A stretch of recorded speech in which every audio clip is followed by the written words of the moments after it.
Welcome, everyone. My name is Michael Dickens. I'm the Gallery Director and Chief Curator at the new gallery at Austin Peay State University. I'm also Chair of the Visiting Artist Speaker Series.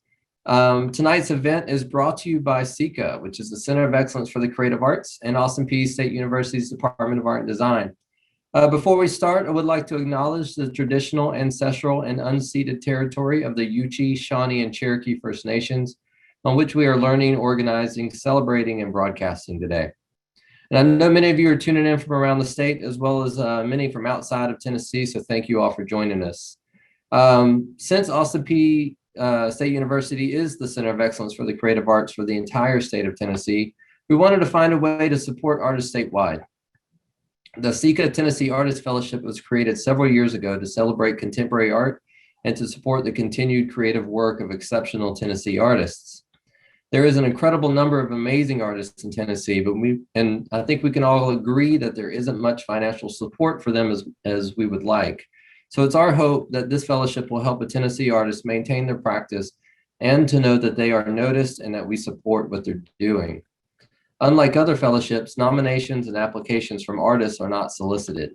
A committee of APSU faculty compiles a list of outstanding artists from across the state, and after several discussions and debates, selects the fellowship recipient.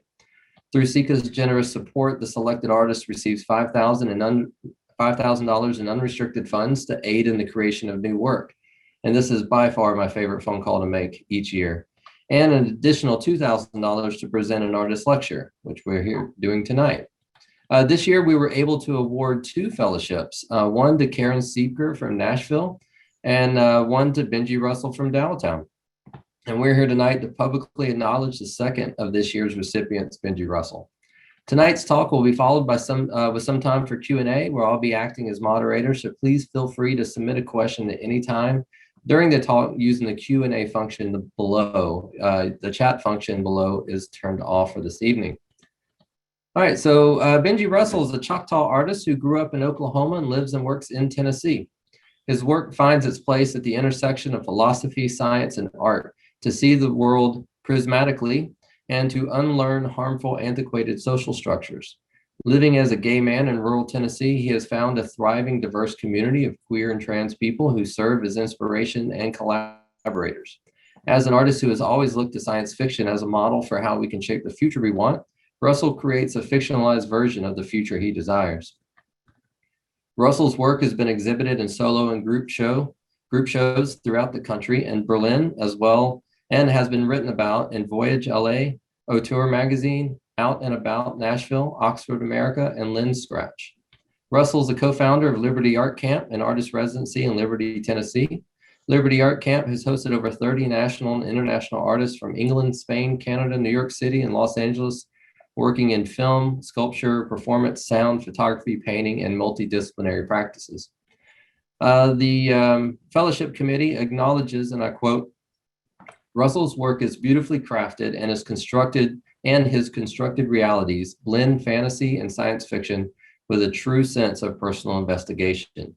It is Russell's photographic vision and his building of an artistic community that is thriving to change the future and his place in it that makes him deserving of this support. So please give a warm welcome to our second 2020-21 CECA Tennessee Artist Fellow, Benjy Russell. Thank you very much. Thank you for having me. Thanks everybody for tuning in.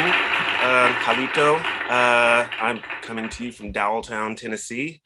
We are on stolen Yuchi land here. So I grew up in we'll do a little backstory. I grew up in rural Oklahoma, kind of surrounded by soy fields and cotton fields, just as far as the eye could see. Our closest neighbor was like a dot in the distance.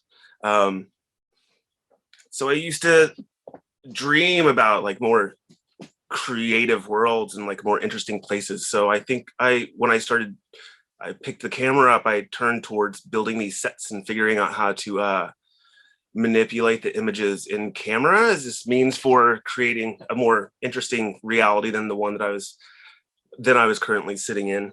I didn't go to college, so I have a construction background, which also lends itself to building sets.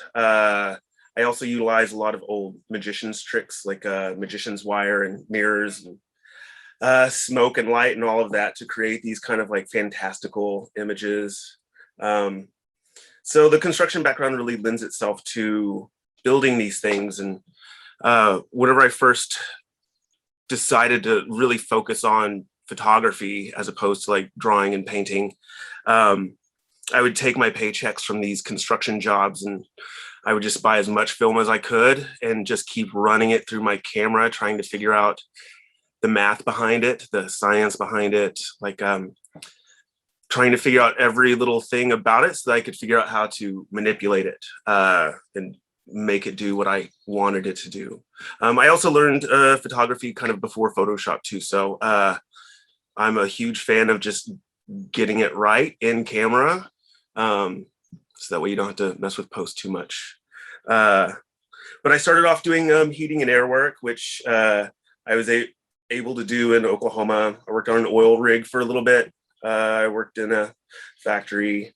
When I finally moved to Los Angeles, I was doing heating and air work, and I was also living in this wild artist loft in downtown LA, and kind of learning what the idea of conceptual artwork is, because I didn't know what any of that stuff was. So it kind of lent itself to I don't know, it was kind of the perfect storm of I have to have this job because I need to support myself, but then it also lent itself in a very weird fashion to the creation of the work. Thank goodness, because I don't know, I kind of love a problem, like an art problem, trying to figure out how to, I get the visions in my head first, then I get to figure out how to make it happen. And I think that when you create something, even though a lot of my work looks like it's been photoshopped, I think there's like a primal portion of the brain where that recognizes that this actually happened, and it hits a little differently. So I'm going to go through some work and kind of explain the backstory and some of the how-tos, like how it happened and all of that other good stuff. So we'll start with some work and I'll walk you through it. So this piece is one of a series of altars that I made back in 2015. There were 4 altars. I wanted to make this work that was I tell a lot of stories from the future. I think of my work being in like the future tense. So I created these altars as like future memorials to kind of the toxic effects of masculinity. This piece it's got the coordinates of the longitude and latitude as the first part of the title, and then it's called Dying Played Forward and then in reverse. Bloom and Plume, this amazing florist out in LA, made the floral sculpture for me. And it's photographed over one of the legendary energy vortexes in Sedona. So for this piece, I use studio lights on the sculptures because it gives it this extra sense of surreality because it's lit differently than the background. And I think that's probably one of the reasons why people just assume it's photoshopped. But I kind of like this old Hollywood lighting technique where everything has a hair light and there's a front fill and, a background light. It's just very glamorous. But so this piece, everything's attached to like foam in the center. So it's very light. So there's like a piece of fishing line that's hanging it from a rod that goes over the top of the frame. And a lot of these, you have to like block the light off so you're not lighting the wire that's holding it up. But yeah, so that is Dying Played Forward and then in reverse. This piece is made in collaboration with an artist. Her name's Raya Klein-Peter. She's brilliant. We set out trying to create this sculpture that didn't really utilize any existing language that we'd seen, which is a very difficult task to undertake. So I think this sculpture took us about 2 months to actually build before it was ready to shoot. We'd go out there and we'd work on it. We'd stop, we'd look at it, take a break, then we'd go back a few days later and work on it some more.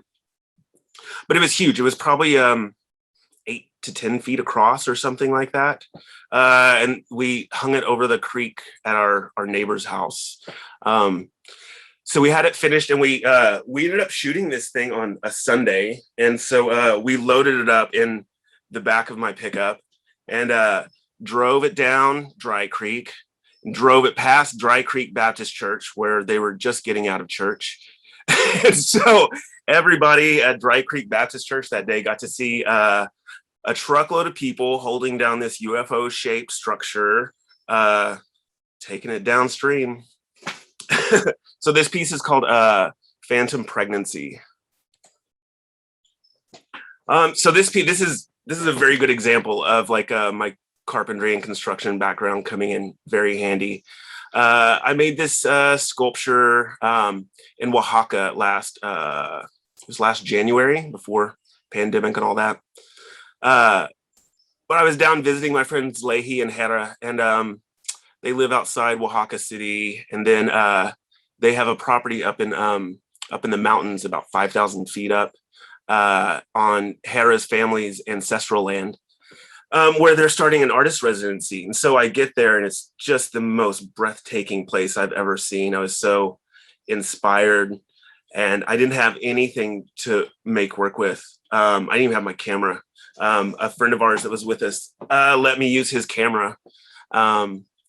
And they had, I found a roll of baling wire down there and some bamboo slats. And I just went to town making this sculpture. And then we harvested all of these air plants from the surrounding jungle and attached them to the frame. So the way that the air plants work, they're not really like beholden to soil, or they need a little place to attach to wooden stuff. So this sculpture essentially is going to keep growing and changing and making plant babies that are also going to go onto the sculpture, which is kind of nice. You can kind of see, maybe I can zoom in. You can see these are the wires that are hanging. So the sculpture is suspended. It's about 20 feet over the jungle floor. So it really does. You can't see the baling wire is rusted, so you can't see it at all. Even during the day, it's a very wild thing to like come across in the jungle, this floating spaceship sculpture. But so that's a very good example of how the construction background comes in really handy in certain times. So this is another piece that Raya and I had worked on.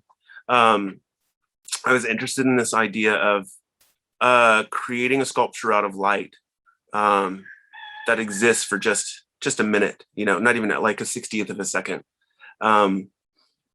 So I figured out the math and the science part of it. The three sources of light are my flashes. And then so that light gets filtered through a filter on my lens and then is read by the camera. And then you have time as another portion of that equation. And it ends up being this sort of like portal, light portal that opens up in the forest. And that piece is called And the Night Illuminated the Night. So this piece is aptly titled Soft Butch. This is the title piece for a show that I had in Nashville back in 2014. So I had this neon sign made in Murfreesboro. And then a neighbor of mine had this cave on their property that had a stream that ran through it. So there was this like body of water inside of a cave.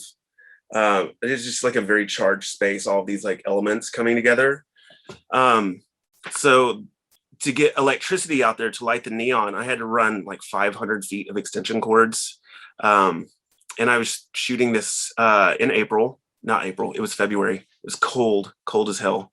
And it was raining. So I had to run live extension cords about 500 feet out to this cave. So the piece is set up. There's on either side of the frame, there's a light stand. And then there's a bar that runs across the top. And that's what the sign, you can kind of see the wires that the sign is hanging from. And so on those light stands, I have a blue light, two blue lights for the to light the cave, and then there's a pink remote light in the distance that lights the mouth up. But so I thought this water was very shallow. I thought it was probably like, 6 to 8 inches. So I didn't want to get my clothes wet. So I kind of stripped down to my underwear, and I got in, and it ended up being about 2.5 feet deep of soft mud.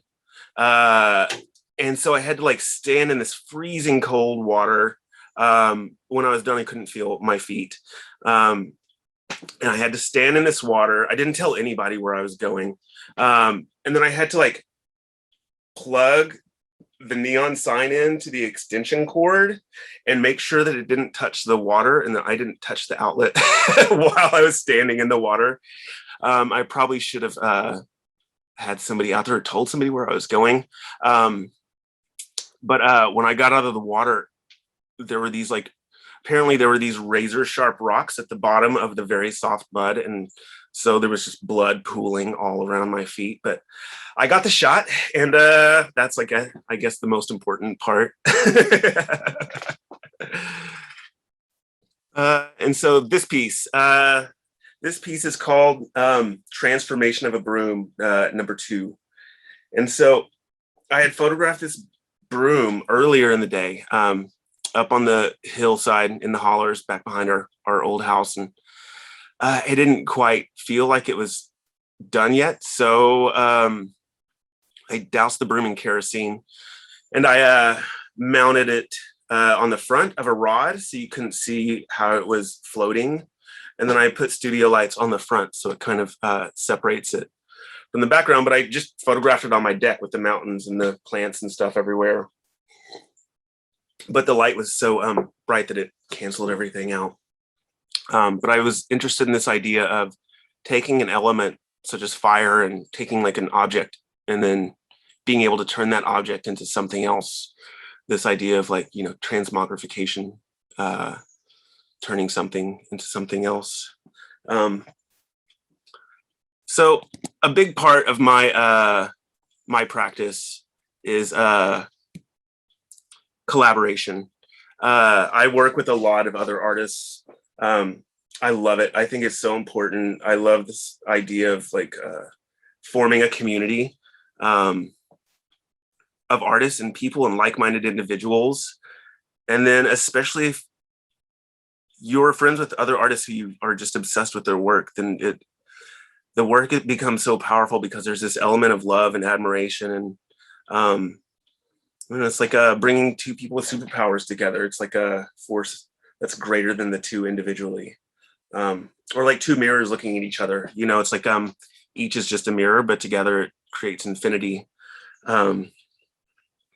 I read this quote one time, and it said, if you make work, put your friends in it, so that when they look back at it through the annals of history, they'll see that you were all there together.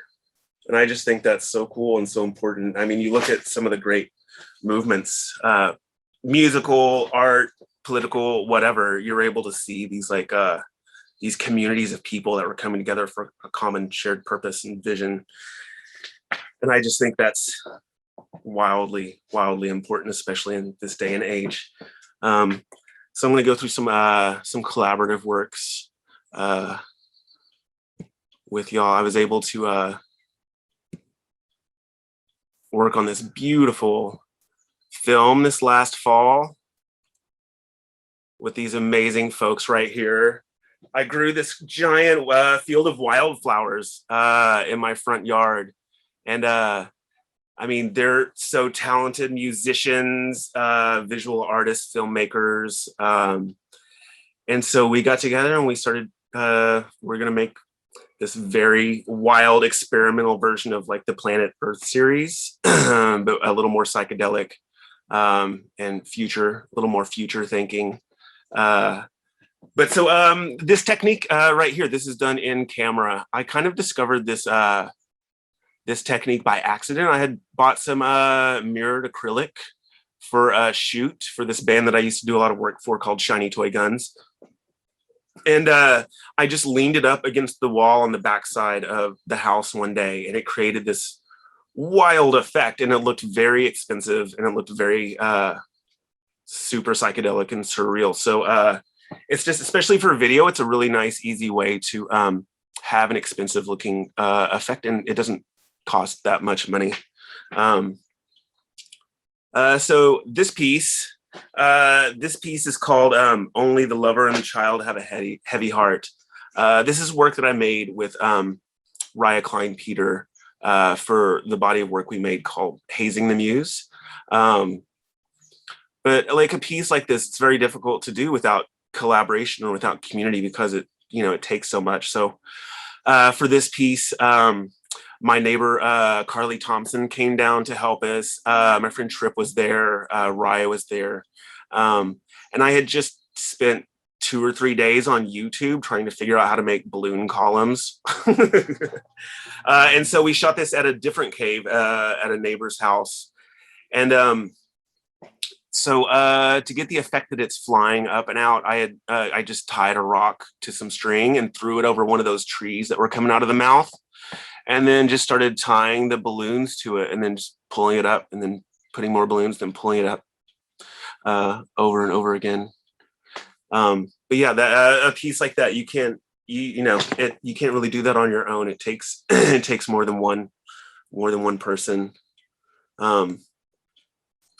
This piece is another piece from Hazing the Muse. It's called I See It in Existence, Not in Essence.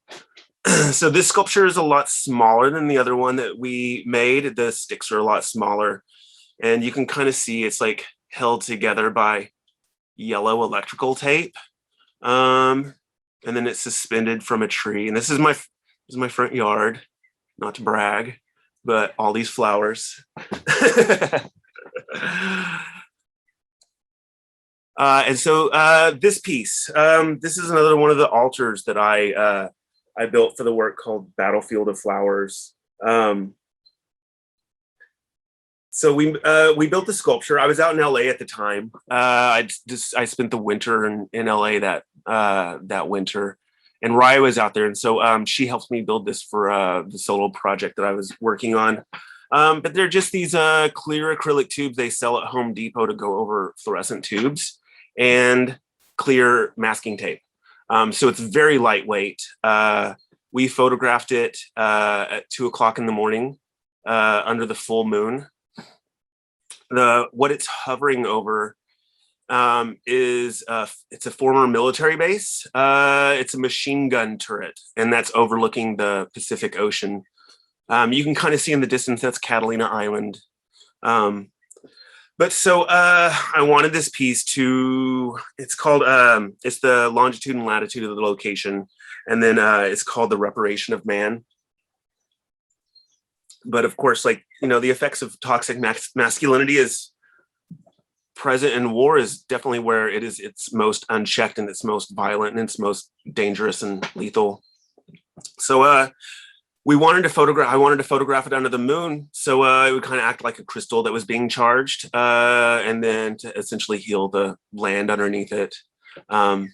So for this, there's a system over the top of it that the sculpture is suspended from, and then I use studio lights, backlighting, front lighting, all the lightings, and then it's just kind of it was probably a 1/10 of a second exposure. It was kind of a long exposure.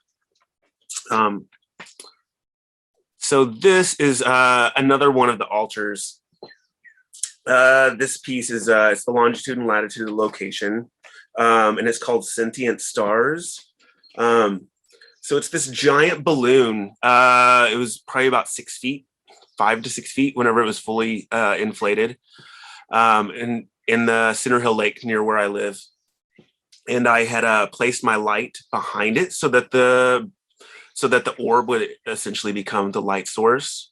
And I hadn't intended this. I just wanted the mirror effect. But the more I kept shooting the image, the more bugs kept coming into frame, because they thought it was the source of all good and energy. I have no idea. So it turned into this sort of like a little micro ecosystem that was kind of reminded me of our galaxy a little bit, where you have this source of light, and then you have these things that are able to be dependent on it, these life sources that are able to be dependent on it just because it happens to be the perfect distance from the sun. I mean, just the sheer possibility of us, a life form forming on this rock because it was the right distance from the sun and it had water is a blessing. I don't know if y'all think about that much, but I do. So I want to talk a little bit about the Yuchi tribe, whose land we are on. I think it's important to tell this story because there's not a lot of history available unless you really like seek it out. So we are on stolen Yuchi land. They were the original indigenous inhabitants of like Middle Tennessee River Valley, and they were displaced in the 1700s and forced to go south. So they some settled in parts of Alabama, some settled in parts of Georgia, and some settled in parts of Florida. And then when the Trail of Tears happened and all the indigenous folks were uprooted from where they had been displaced to and forced into Oklahoma, the Yuchi tribe was kind of absorbed by the Creek, the Muskogee Creek tribe. So they're still not a federally recognized tribe, which I think is a travesty. But I was able to live with a Yuchi family for a little bit back in Kellyville, Oklahoma, when I was 19 and 20. And it was one of the most amazing times. They were the sweetest people. And I don't know, I just wouldn't trade it for anything. So as far as like my work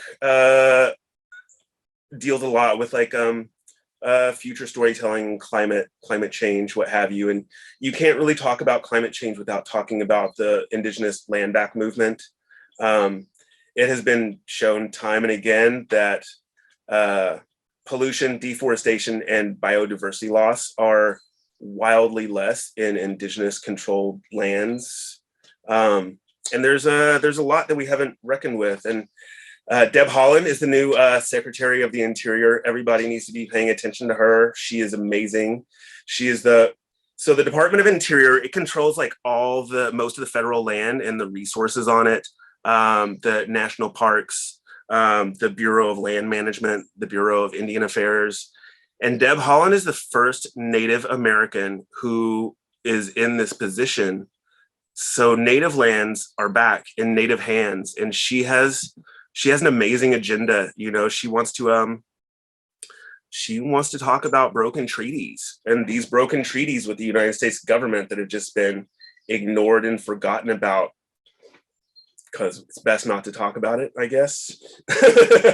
So yeah, everybody needs to pay attention to Deb Haaland. She's fantastic.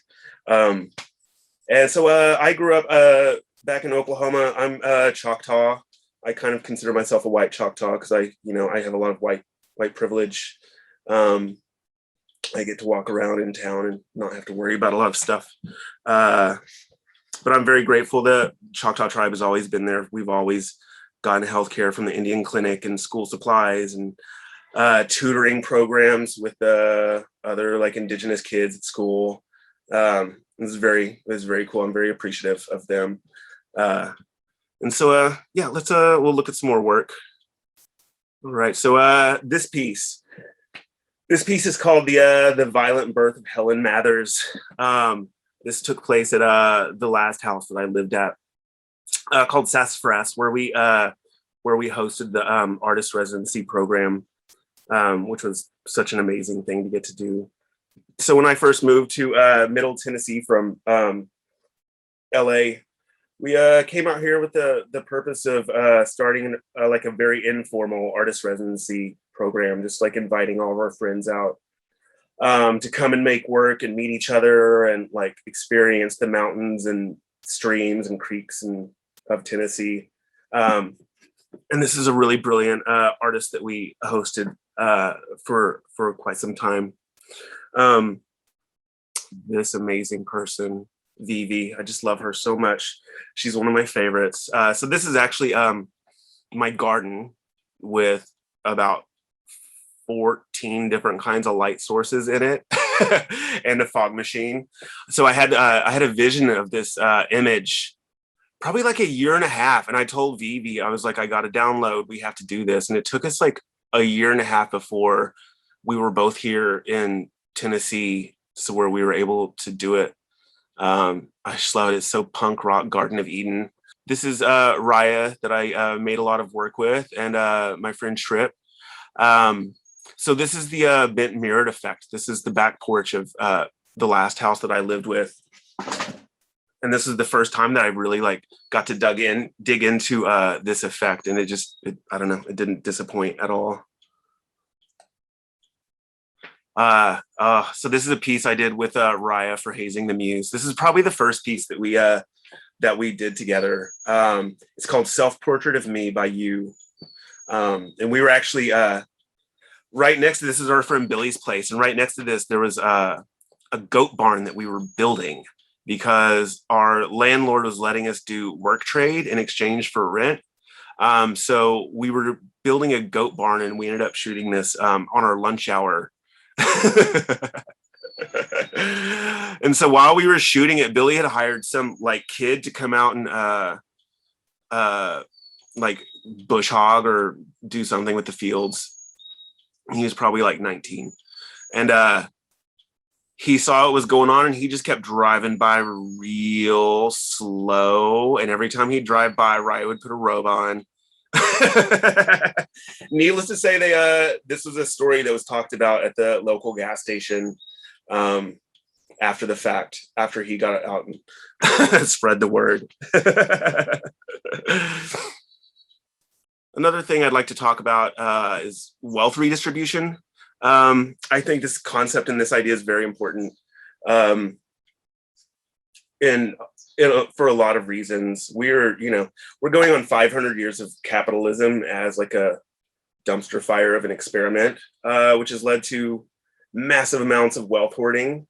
So you have, all the stupid statistics about 5 people owning most of the world or something like that.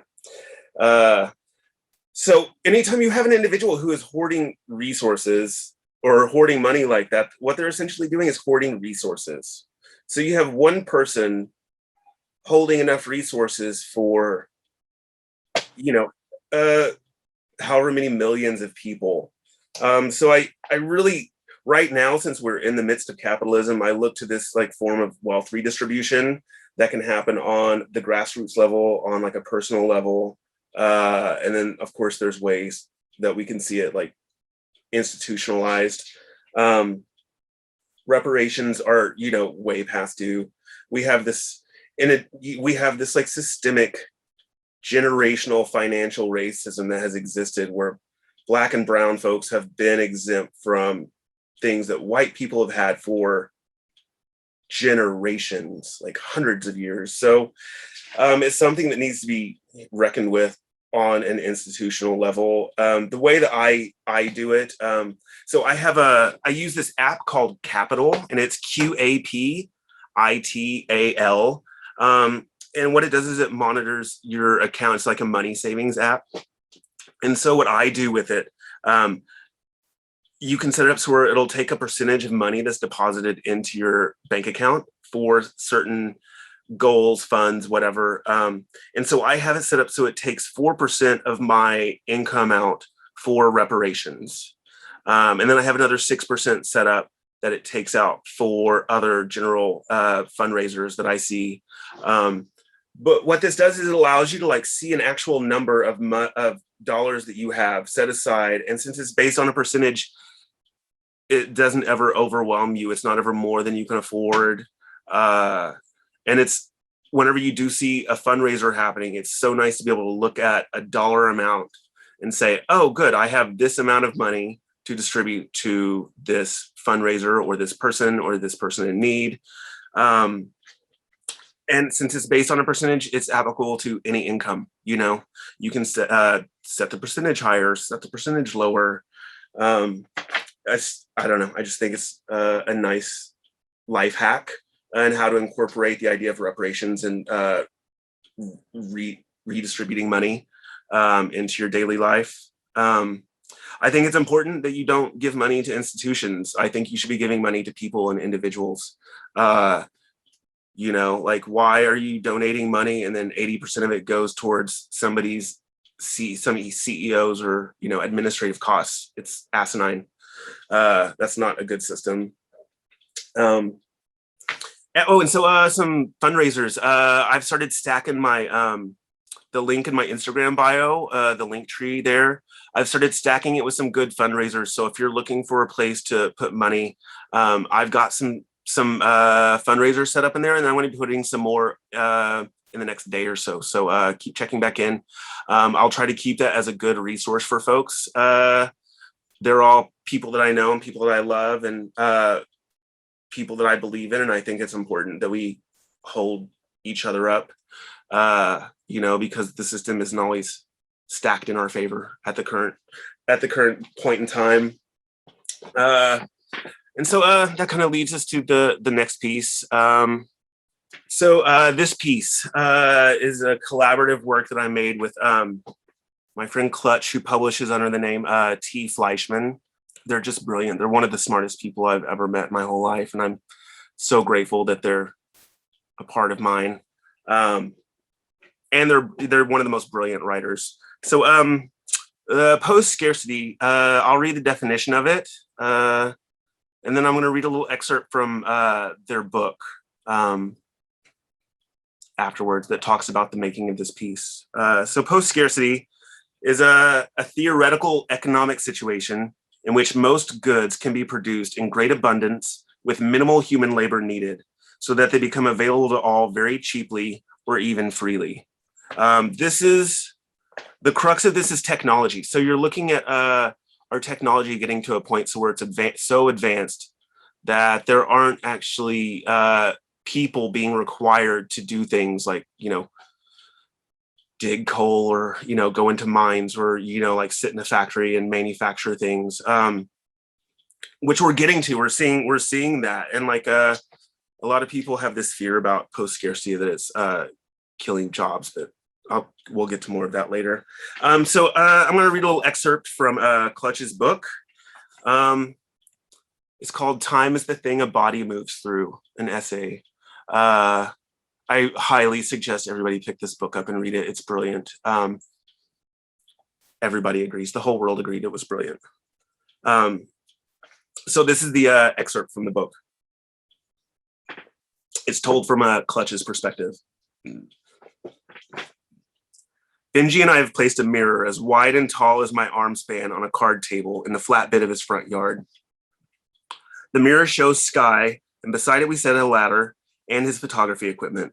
We dump all our prescription drugs onto the reflective surface, bottle after bottle. The pills are tan, light yellow, 2 shades of blue, 1 of red, a pale pink, and a paler pink. When they're all mixed together, they look like pills, generically, unlike when they're in the bottles and seem direct references to our survival. The mirror's reflection of sky is both stark and creamy. If I place my hand upon this sky, it does not ripple, but there is a fingerprint. We are here to shape the pills into letters, which takes time, and so we chat all morning about them. Thousands and thousands of dollars worth of medication. They are the most expensive material we have used to make an image. Another in a long series of changes to Benjy's HIV treatment plan and insurance access in the deeply conservative state means that most of these are not pills he is taking, but rather pills he has taken. They are pills that worked, pills he can't access anymore, cocktails of pills that might or might not act on the body with greater efficacy to suppress his viral load than the cocktail of pills he took this morning. I contribute only 3 varieties to the mirror, synthetic estrogen and 2 kinds of testosterone blockers.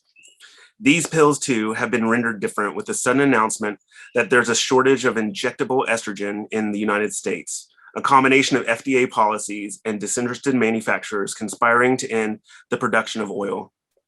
I've never gone for a shot, and sometimes I mail people pills, just as sometimes friends sent pills to me when I ran out. On the mirror, smooth like the oil is slick, the pills roll with the slightest wind or when my hip grazes the table edge. My feet too hard on the ground make all the blue and white and yellow and tan quake at once. It is 2015, the beginning of the estrogen shortage, Benjy and I joke. We're investigating the language of the present from the perspective of the utopic, which is an exploration of difference. And the only way we can find to this language takes us through each other. If the utopic is a post-queer movement, I think that the friendship I share with Benjy can be a part of that. If we have a shared identity, it is that we identify with how lovely it is this morning. And the way we talk about our politics is by trying to make something for our friends to enjoy. Benjy and I use maybe 100 pills. Post-scarcity, they spell out. The word is multi-hued and large. I hold the ladder while Benjy positions the camera above, and as the clouds pass in their own game of arrangement, he snaps a picture, waits, snaps a picture. The images show only pills and sky, and it appears as though the word is floating above us. Post-scarcity, it says, composed of more than one body like all bodies are. I use the crook of my elbow to sweep the pills into a bag, and we return to the house, sorting them from one another again, putting them back into bottles. Categorization isn't how we acknowledge difference, but rather its enforcement. Difference leveraged to keep things apart that could well be together. Thank you, T. Fleischman. So I believe really strongly in this idea of post-scarcity being this end goal that we are able to get to at some point. There are so many ways to do this. Robot tax, like we need to start implementing a robot tax. All these jobs that are displaced that no longer have a person that is paying tax that goes back into the government that helps pay for societal needs. We have to charge those businesses. You know, their profit is out of control, and they're not actively paying any money back into the system to help take care of people. And that is one of the reasons why we are seeing such like a disparaging wealth gap. You know, it's shameful and it's morally wrong. But hopefully the implementation of robot tax will eventually lead to a basic universal income.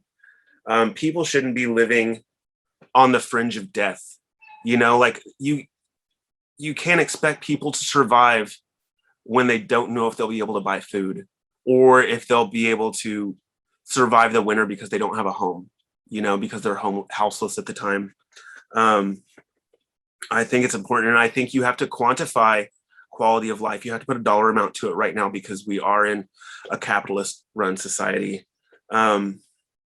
So somebody who's actively talking about this in politics is Alexandria Ocasio-Cortez.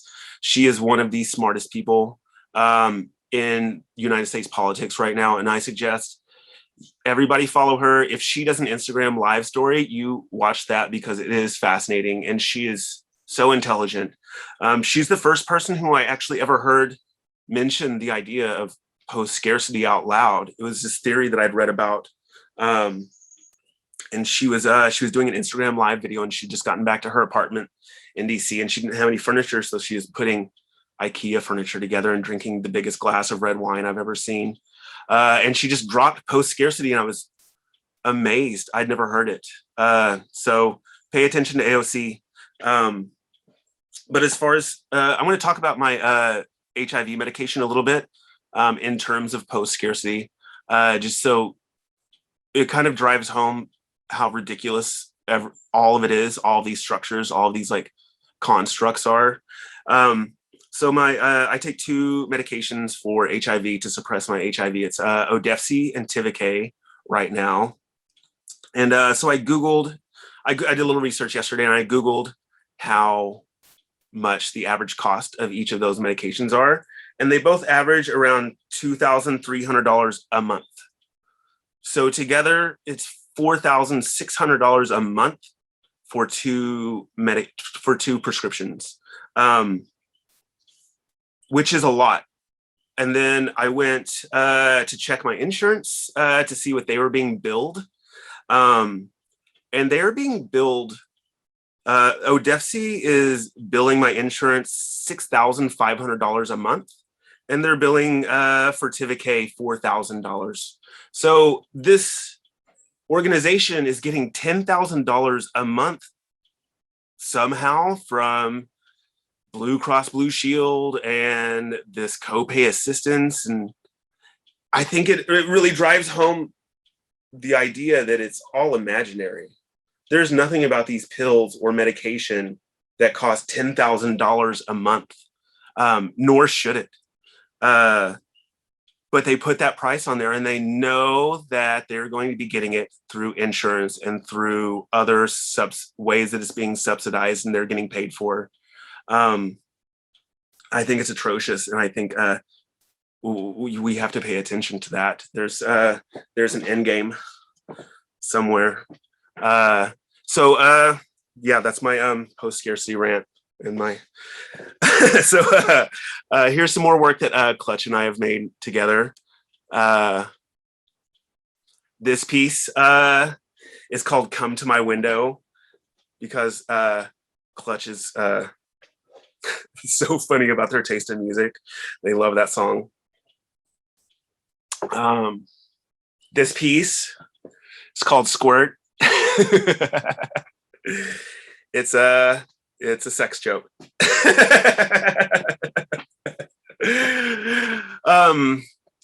And so I'm going to go to a different body of work that I've been working on. It's a body of work that I've been making for my late husband who passed away about 7.5 years ago. His name is Sterling. He was brilliant. Here, I have some cute pictures of him for y'all to see. He was a brilliant horticulturalist. He'd gone to seminary school. He was studying to be a priest before he decided like plants are a better religion than some writing from 2,000 years ago. And so we were both, I'm running over. So we were diagnosed at the same time. We had been in a monogamous relationship together, so we didn't even think about getting HIV tests. So we were like together for 4+ years, and suddenly we started getting sick and didn't know really what was going on. Went to the doctor and they gave us a test, and we did not get an HIV diagnosis. We got diagnosed with full-blown AIDS because our conditions were so bad. I think I had like 48 T cells. Sterling had about 40 T cells. And he started getting sick right away. He started wasting, couldn't walk. He had so many opportunistic infections at that point that his immune system couldn't do anything. Oh, what a babe. He was hospitalized pretty immediately in the ICU for a couple of months. So we just lived in the ICU at Vanderbilt receiving some of the most amazing care for 2 months. He still couldn't walk towards the end of it when he was released, so he had to go into a nursing home.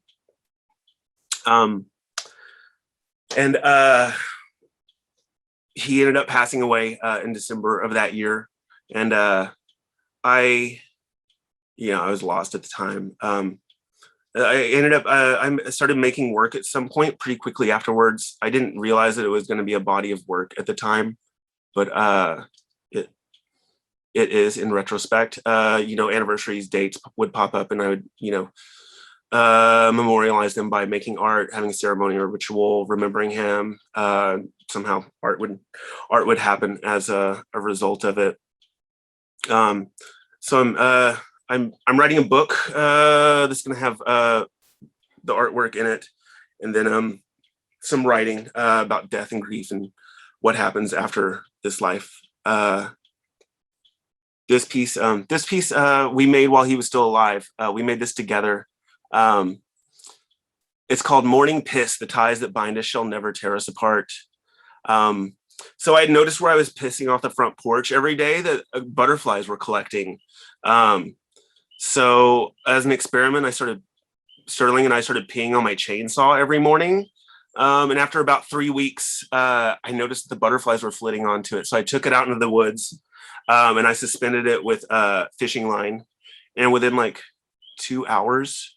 All of these butterflies, all these different types of butterflies had found it because they love the urea that's in morning piss. It's like a vitamins for them. So the titular piece for the body of work that I'm making for him, the work is going to be called There's a Poem in My Garden. And so after he passed, we had a memorial for him about 6 months later in the field next to where I live. And we had the memorial, and then afterwards I had my neighbor plow a strip through the field, and I planted all these wildflowers. My friend Matilda and I stripped down to our skivvies, and we mixed some of his ashes with these flowers. And so this piece is going to be very large. You can see, I'll zoom in a little bit so you can see it. The total piece is going to be about 5 feet tall by 30 feet long. And I'm going to read a little bit about what went into it, because it's kind of quite a lot. We charged the space in the field with memorial service with his friends and family and ex-lovers in attendance. We never had a wedding ceremony, so I planned the memorial like I'd always wanted our wedding to be. A big white tent in the field next to our cabin, nestled in the hills and mountains of our little holler in Tennessee. All of our friends and neighbors brought their most beautiful flowers from the garden. The tent was absolutely beautiful, with tons of photos at the front, and our dear friend's choir singing a song that was written in our home. Everyone stayed too late and drank a little too much and shared their favorite memories of Sterling. We were finally having the wedding that I always wanted. Once the field was charged with all the love and intentions, my neighbor plowed a strip down the middle of it, measuring close to 200 feet long and 10 feet wide. I had ordered bulk annual wildflower seeds from a company that sold their seeds according to color. I planted them so that they would fade in a gradient of red flowers in the east to blue flowers in the west, following the sun's trajectory. Bright crimson red in the east to a cool blue in the west. Matilda came over and we helped to help with the planting. We had a ceremony, mixed his ashes with the seeds, stripped down to our bare essentials, and proceeded to plant these wildflower seeds mixed with Sterling's remains. It was hot and we were crying. We held him in our hands and in our hearts the entire time, telling stories and sharing memories and kissing him with every seed that we planted. It was beautiful to watch it grow. I would go out there almost every day to look for little bits of green popping up out of the dirt, wondering what was a weed and what was a wildflower. Then green foliage started to grow and fill in, and then suddenly there was a flower, red at first, then a blue flower at the other end. Then came a huge flush of blooms almost overnight. It was such a sight to behold. The glorious fiery red strip to a blue whisper set against the emerald green mountains in Tennessee. I would go out there and talk to him all the time. I loved going out at night under the full moon. It was so surreal, like a dim blue daylight. I would take some Milwaukee's Best, which was his favorite, some weed and smokes, and get wasted with him, just he and I and the moon. So I went out to photograph it on the night of October 23rd, 2014, Scorpio season. It was to be the night of the killing frost, which is when the temperature gets cold enough to kill off all but the hardiest of the vegetation. It was also beneath the new moon in Scorpio. We had just entered into Scorpio, which was Sterling's sign. I talked to him like I usually do. I told him how magnificent he looked in flower form, and that I was there to take his picture. He hated having his picture taken, despite how ridiculously handsome he was. The flowers were especially beautiful that night, deep in color and bursting with blooms.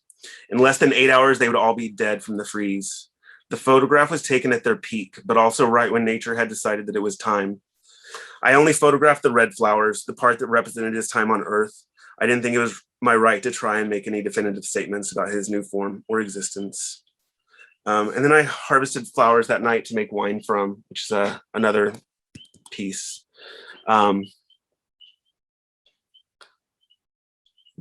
So we'll run through this quick since I'm over. Yeah, so that piece is going to be very big. This is the first Valentine's Day after he'd passed.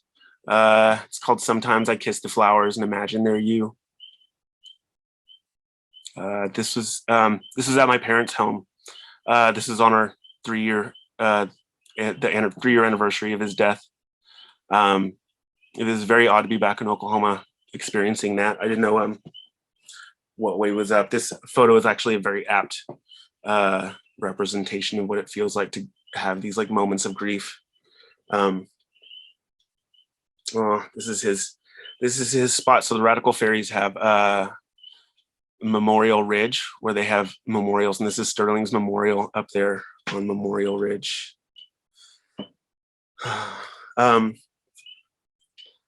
So yeah, and then there's gonna be a book that goes along with that work. So the next body of work that I want to this is the last. I promise. I know y'all are looking. This is gonna be quick. So this body of work is what I've been working on during quarantine. So I've been alone for pretty much the last 12 months. Like 98% of my time the last year has been in utter solitude.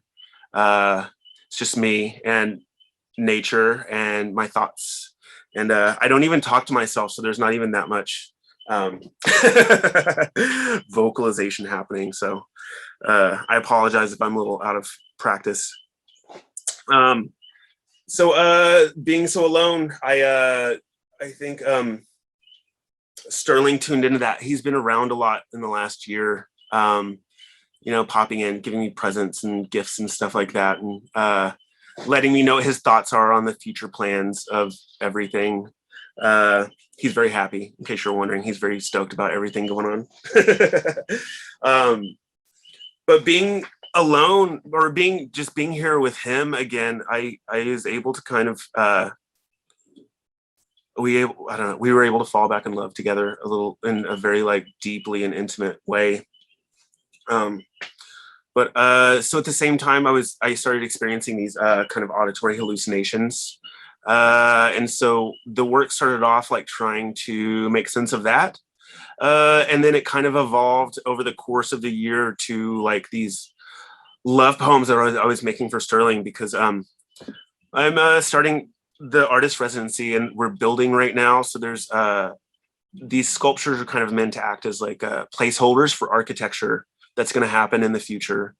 And I was, as somebody who has a compromised immune system, I was so scared to go into town because we're in a very conservative area where people do not believe in science or masks or that there was even a pandemic. So I didn't go into town very often. I didn't have much to make sculptures with. So I started, you can see, I started making these sculptures out of bendy straws because it was all I had. And you can kind of see like some of the lines and stuff that are suspending the work. So we'll just go through some of these. That piece was called Auditory Hallucinations. This piece is called Multiple Dimensions at Once, because that's kind of what the auditory hallucinations feel like. Like there's just a cacophony of sound happening from multiple realities all at one time. This glorious piece. This is one of the presents that Sterling sent me. This piece is called When You Make Work, You Assume That There's an Audience, which is funny because I didn't see people for, 12 months.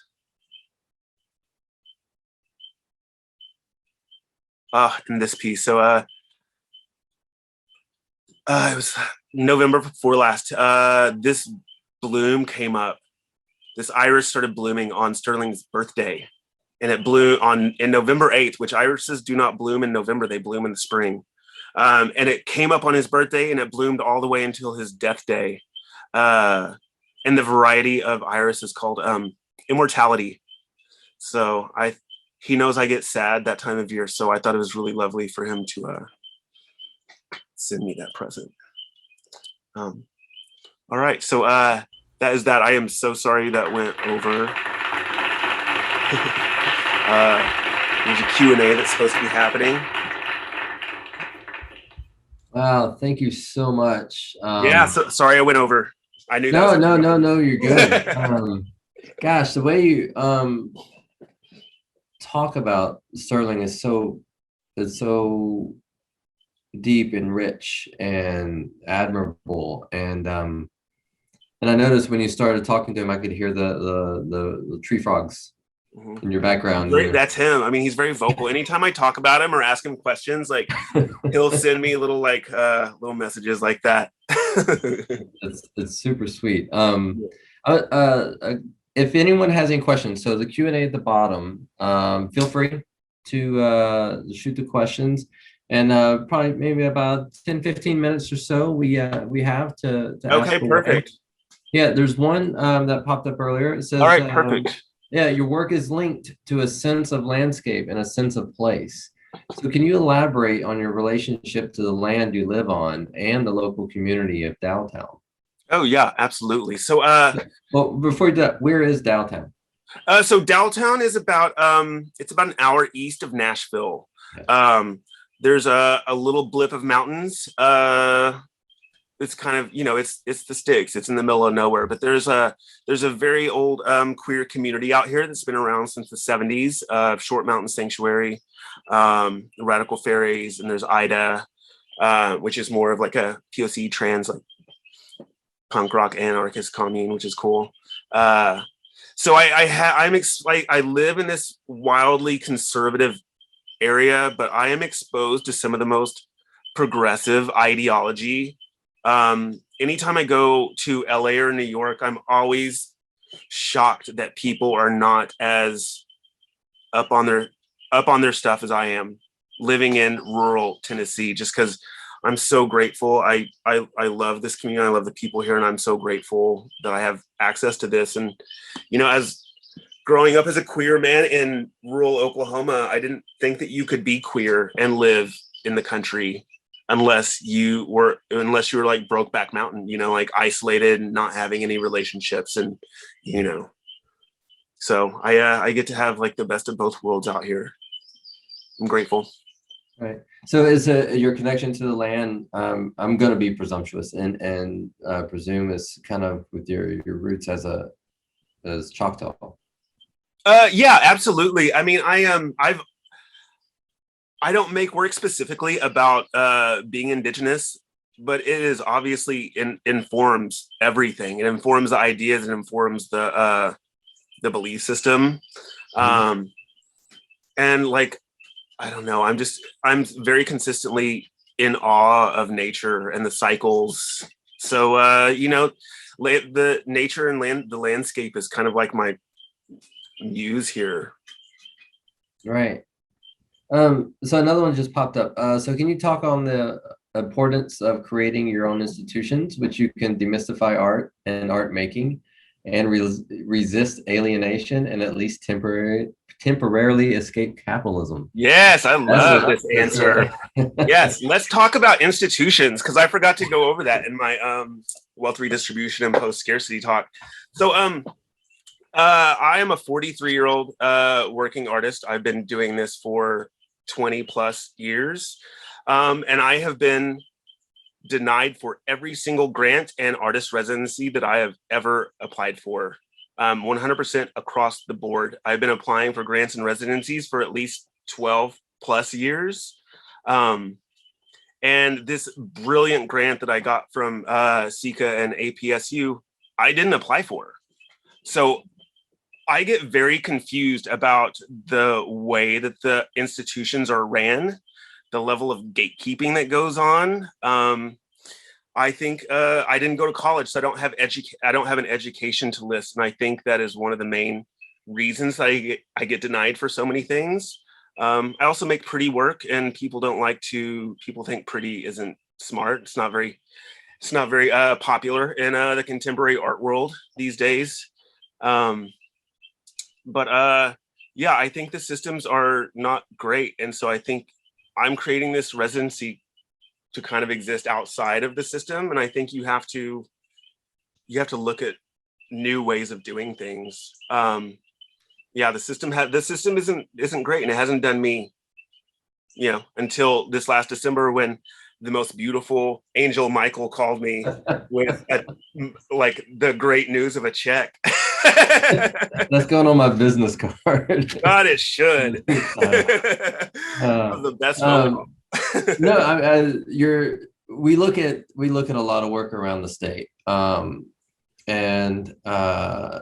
we are so honored to be able to give away this money. I mean, this started a few years ago because of the limited resources, and we look all over the state to see who people, what people are doing, and the work that is interesting, and it's not just the work. It's, you know, looking in deeper into the work and why the artist is making the work that they do and who the artist is. So no, it's always a great phone call to make. So seriously, I'm gonna put that on my I'm gonna get it right. The angel or something. I don't know, but I'll take it. So another question that popped up. Yeah, is nature queer? And if so, in what ways and how? Ooh, that's a great question. So I think the idea of queer is a label. And so when Clutch and I have been making this work, they like to talk about post-queer. What happens like after the after labels, like post-gender, post-queer, after we're felt the need to label things. That being said, nature is definitely queer, and you all should be grateful that you have access to her.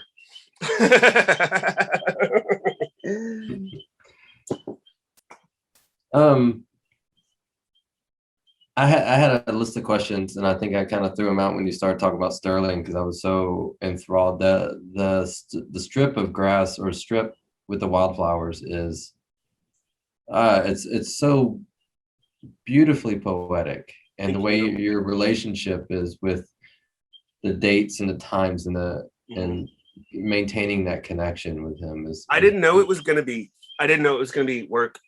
They were just like anniversaries and like days that I'd be remembering him anyway. I'll read a little bit. I actually that night I harvested flowers from the marigolds to make wine with. So it's kind of like a take on sacramental wine. You know, like his body was infused in the DNA and then it was made into wine. So that's going to be another one of the kind of like saints reliquaries that I make for him in this work. But so I harvested on the new moon in Scorpio. I processed the marigolds, which is the act of like taking the petals off of the stem and stuff, under the solar eclipse the next day. So I actually got to see the new moon in Scorpio pass in front of the sun while I was like processing the flowers to make wine from. Wow. Yeah, there's a whole slew of like, all of those things were done on like very important dates. Samhain, he's very present during Samhain usually. Right. Yeah. Just to be in tune with those specifics, but then the nuances of those specifics is really fascinating. Charged. Yeah, it's very charged. I would like to. God, I wrote down so many questions. And so for you, you know, as far as the art that you make, it comes from a sense of healing, love, peace, humanity, humanity, and community. And it was interesting that one of the last pieces you made in the title of it was assuming that there's going to be an audience. Oh yeah, who knows? Right. I was like, is this ever going to end? And it looks like a figure, so it's kind of like I joked that I was like having to make straw people as friends. It kind of looks like the Grand Odalisque or something, you know. Oh man. Yeah, if we probably have time for another question or so. Perfect timing. Look at that, just popped up. Oh, so do you enjoy shooting human subjects or inanimate objects more in your work? I'm assuming photographically. So do you think shooting non-human subjects makes it easier to convey messages or tones in your work? Oh, interesting. I love both of those things. I love both of those things. Like whenever I get to work with a subject, like you just kind of like feed off each other's energy. The inanimate objects and the sculptures and stuff, they're usually a little more loaded with intention because there's so much lead up to it, and I know I know the formula of why everything is happening then and there and why it needs to be photographed at that time. So there's usually a lot more backstory on that work than whenever I shoot a subject. I don't know, anytime you photograph a person, you're always a little concerned that they're not going to like it. So there's, I don't get that from sculpture.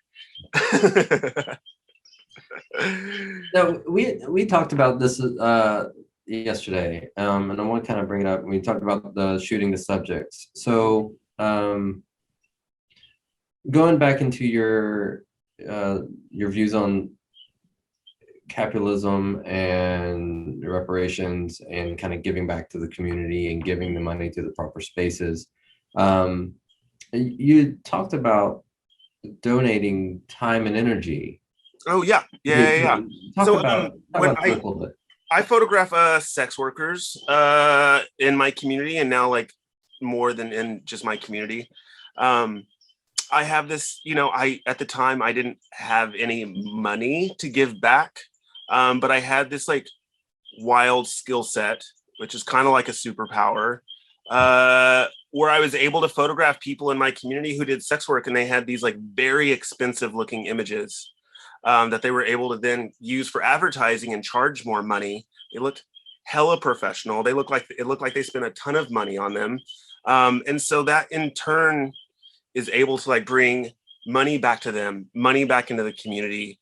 And I'm just, I don't know. I love doing it. And I actually, I showed some of that work at Wilder last year, the show that didn't get seen.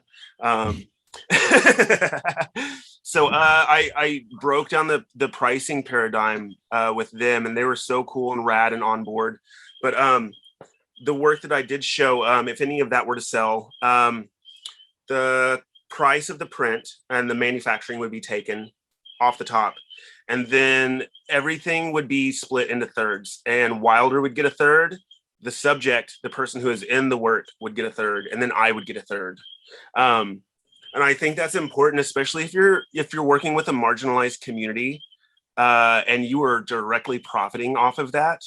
I think you need to have a conversation about why you're not paying that subject money for making you money. It's not a thing that's instituted, but and I think it's very important. Right. I think photographers. Yeah, and I think it's important for a lot of our students to hear too, especially like our photo students who shoot their friends or go into the community to make these projects, and then they end up benefit from them. So,